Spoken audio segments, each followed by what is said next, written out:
There's no feeling more intense than starting over.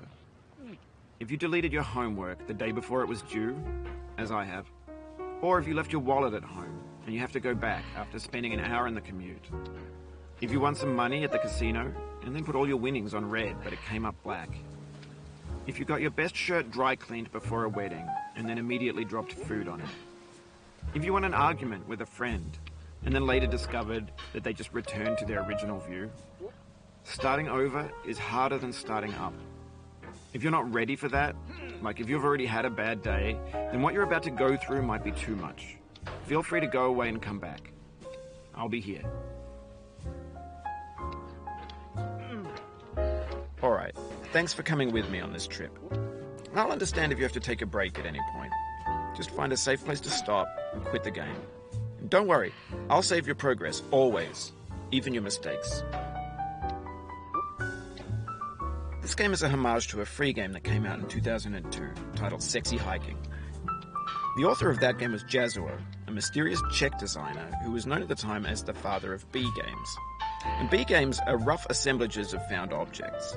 Designers slap them together very quickly and freely, and they're often too rough and unfriendly to gain much of a following. They're built more for the joy of building them than as polished products.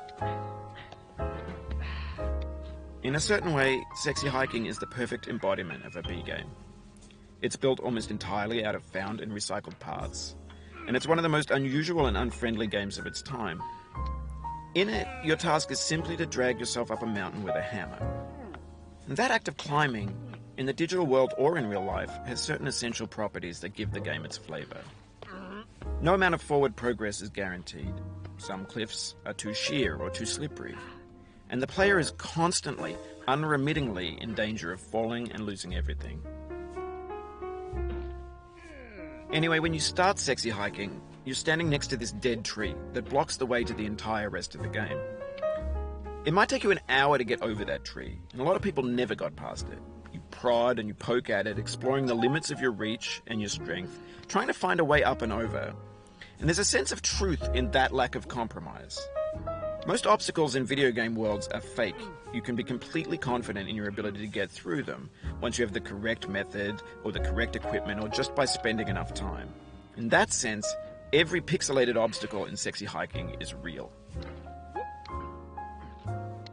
The obstacles in Sexy Hiking are unyielding, and that makes the game uniquely frustrating.